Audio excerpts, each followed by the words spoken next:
The Marder III is the name for a series of World War II German tank destroyers built on the chassis of the Panzer 38T. The German word Marder means marten in English. They were in production from 1942 to 1944 and served on all fronts until the end of the war. History: even in the early stages of Operation Barbarossa, the Wehrmacht already felt the need for a more mobile and more powerful anti-tank solution than the existing towed anti-tank guns such as Pak-36 or tank destroyers like the Panzer currency I. This need became urgent in 1942, when anti-tank shells failed to penetrate the armor of new Soviet tanks like the T-34 and KV-1. As an interim solution, it was decided to use captured French vehicles like the Lorraine, obsolete tanks such as German Panzer II, and Czech-supplied Panzer 38T, as the base for makeshift tank destroyers. The result was the Marder series, which were armed with either captured Soviet 76.2 mm F-22 model 1936 divisional field guns, or German 7.5 cm Pak-40 anti-tank guns for later versions. Due to weight and space constraints of these small chassis, Marder series were not fully armored. Thin upper armor protection was provided only for the front and sides against shrapnel and small arms only. All Marder series had open tops. Some were issued with canvas tops to protect the crew from the elements. In this regard, Marder was more of a gun carriage than a proper Panzer currency gear that could exchange shells with enemy tanks. Development: Marder III, SDKFZ. 139, while the Panzer 38T had largely become obsolete as a tank in early 1942, it was still an excellent platform for adaptation into a tank destroyer, among other roles. Since the Soviet 76.2 mm field gun was captured in large quantities, the decision was made to mate this gun to the Panzer 38T. To do so, the production of the Panzer 38T, Ausf. G was stopped and a modified superstructure was bolted onto the standard tank chassis. The upper structure mounted the gun and an extended gun shield, giving very limited protection for the commander and the loader. Armor protection overall ranged from 10 to 50 mm with no armor at all above and behind the gun compartment. The gun, commander and loader were located on top of the engine deck. It had a higher silhouette than the original Panzer 38, which made it more vulnerable to enemy fire. The now called 7.62 cm Pak-36 was rechambered to be able to use standard German 75 mm ammunition, of which 30 rounds could be carried inside the vehicle. Apart from the main gun, there was a 7.92 mm machine gun mounted in the hull. This tank destroyer was put into production as the Panzer currency gear 38T, Far 1/4 a 7.62 cm Pak-36 SDKFZ. 139. A total of 344 vehicles were built in 3 series from April to November 1942. Chassis numbers were 1360 to 1479, 1527 to 1600 and 1601 to 1750. Marder III Ausf. H. SDKFZ. 138. The next variant of the Marder III fielded the standard 7.5 cm Pak-40 German anti-tank gun on a slightly modified Panzer 38T, Ausf H chassis. This chassis had the engine still in the rear of the vehicle but, unlike the previous model, this vehicle utilized the fighting compartment of Panzer 38 in the center. Center compartment allowed crew to stay low in the center of the vehicle, lowering crew exposure to small arms fire and fragments.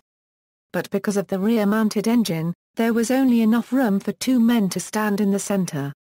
Large side armors gave additional protection for the crew. However, the horseshoe-shape armor thinly protected front and side only. The rear and the top were exposed. 38 rounds of ammunition for the gun were carried. As with the SDKFZ. 139, this vehicle also carried a 7.92 mm machine gun in the hull, of Czech manufacture. The full name of the Ausf. H was the 7.5 cm Pak-40/3 off Panzerkampfwagen 38, T, Ausf H. SDKFZ 138. A total of 275 vehicles were built in two series from November 1942 to April 1943. An additional 175 vehicles were converted from Panzer 38 TS in 1943.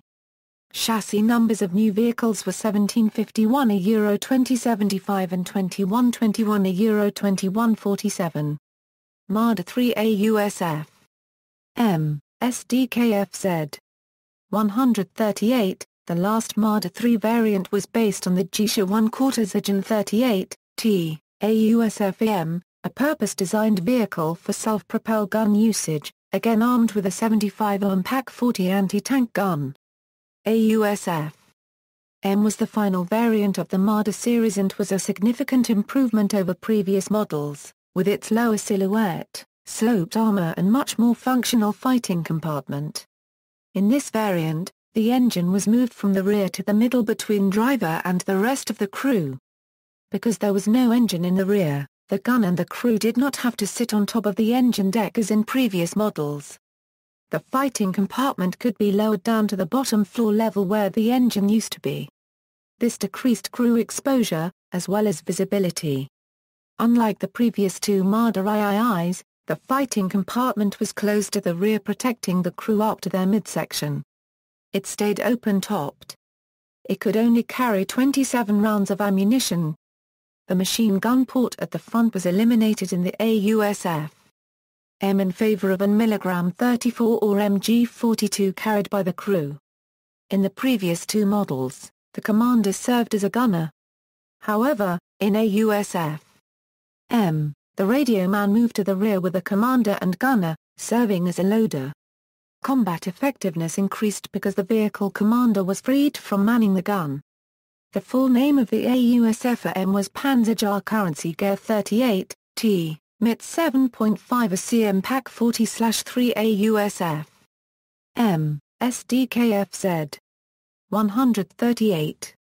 It was the variant which was produced in the largest numbers. In total 942 vehicles were built in two series from May 1943 to May 1944. Chassis numbers were 2166 Euro 2600 and 2601 Euro 3600 production. Combat history: the various Marder IIIs fought on all fronts of the war, with the SD. KFZ 139 being used mainly at the Eastern Front, though some also fought in Tunisia. In February 1945 some 350 AUSF was still in service. The Marder IIIs were used by the Panzer Currency Gear 80 Lungen of the Panzer divisions of both the Wehrmacht and the Waffen-SS, as well as several Luftwaffe units, like the Hermann Gar Paragraph Ring Division. The Marder IIIs were mechanically reliable, as with all vehicles based on the Czechoslovak LT-38 chassis. Their firepower was sufficient to destroy the majority of Soviet tanks on the battlefield at combat range. The Marder III's weaknesses were mainly related to survivability. The combination of a high silhouette and open-top armor protection made them vulnerable to indirect artillery fire. The armor was also quite thin, making them highly vulnerable to enemy tanks and to close-range machine gun fire. The Marders were not assault vehicles or tank substitutes. The open top meant that operations in urban areas or other close combat situations were very risky. They were best employed in defensive or overwatch roles. Despite their mobility, they did not replace the towed anti-tank guns. In March 1942, before Marder III appeared, Germany already started production of Stug 3 assault gun with comparable anti-tank capability. These were fully armored vehicles, built in much greater numbers than vulnerable Marder III. Among many German fully armored tank destroyers, also one based on Panzer 38 chassis was built in numbers since 1944, the jagged Panzer 38 The weakly armored Marder series were phased out of production in favor of the jagged Panzer 38 but Marder series vehicles served until the end of the conflict. Gallery. References. External links: Achtung Panzer. Marder III, On War, Marder III, SDKFZ. 139, Marder III, AUSFM, SDKFZ.